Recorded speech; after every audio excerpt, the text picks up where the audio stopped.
at that right now. Right, 30 to go on the stage. I don't think they want it. Why do you think I just think he's slowed his pace down. These tires have a shot at making it to the end of stage 2. I just think he's not even near 100% right now. Yeah, that's the thing. We were looking for the crossover gap and the fall off, and you can't really tell on that because you know he's pulled the reins back. It's just riding along here, biding his time. No brakes. You talked about the temperature of the tires. Joey Logano, with the experience behind him as a champion, he knows how to take care of those tires. All right, so Michael McDowell makes pit road. We stay green.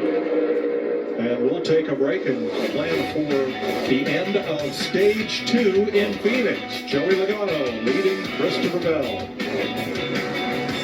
Over because he couldn't get the exit he was looking for. Finally got past him. Fellas, we got a lucky dog battle behind Joey Logano. Look, there's 3 cars, and it may end up being 4, all racing to be the first car 1 lap down the next time the caution comes out. Yeah, you see Christopher Bell clearing his teammate Ty Gibbs there, the second place car, but Ty Gibbs, Eric Jones, battling for that lucky dog and trying to stay on that lead lap. Easy check as well. They told Joey Logano, take advantage while he's boxed in back there behind those cars fighting for that lucky dog. That's exactly what Joey did for a few laps.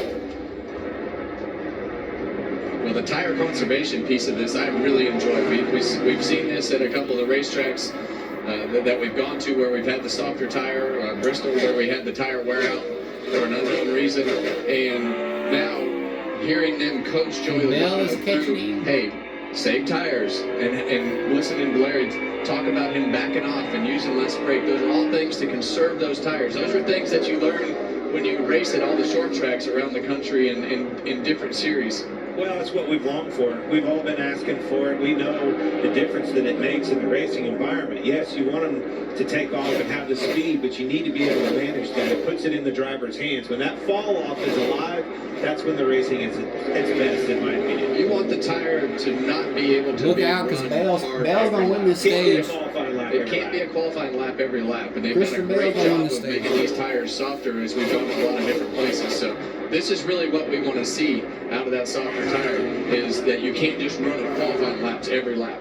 No, we haven't seen much of is Chase Elliott. Last week, he got spun on the very first lap and climbed all the way back up to nip Kyle Busch for 4th place on the final lap of the race at Coda.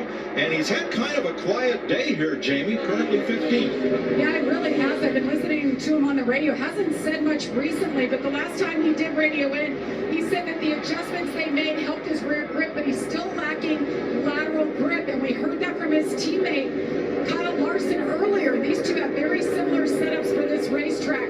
But Chase also noted, he told you guys in pre-race that those red option tires are going to help everything. They have not put those on yet. They're saving both sets for as long as they can. We'll see if that helps tonight. That race last weekend, to your point, Mike, I mean, that is a race that could have been for that 9 car, and we'll never know. Speaking of racing that could have been, can these softer tires hold on? Because Bill's coming, he's right on it, Tim. Yeah, he's got to hold him off for 9 more laps, and as fast as Christopher Bell is moving in, it makes me think that Logano has kind of lost his way with those soft tires. Well, you knew it was coming. Staying higher, now pivoting, 3/4 behind, headlight down, we're moving up, apron, half apron. And Bell is there. And you notice he didn't say he was there. That's the hardest part about this racetrack for spotters. He couldn't tell. Those cars are going away from the spotters down that straightaway, getting into one. Very difficult for a spotter to tell exactly where he's at. That's why he just left it on the apron. Yeah, you're trying to spot that car as it's going away from you. So just like you say, it's a very difficult spot. As you see Bell make the pass for the lead there. So that tells me that those tires are finally fading off there, Larry. Yeah, we're closing in there just on 70 laps, which is a lot longer than anybody has run these things all weekend long. Fellas, that lucky dog battle will not quit. The same 3 cars are still involved. Back of this lead duo.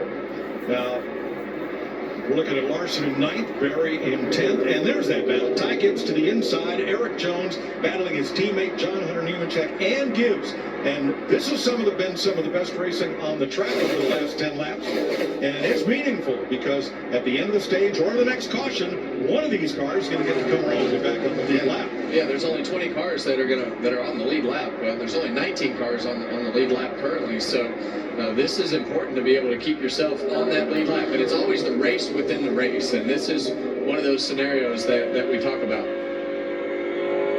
Meanwhile, Buscher and Larson, that's for 12th place.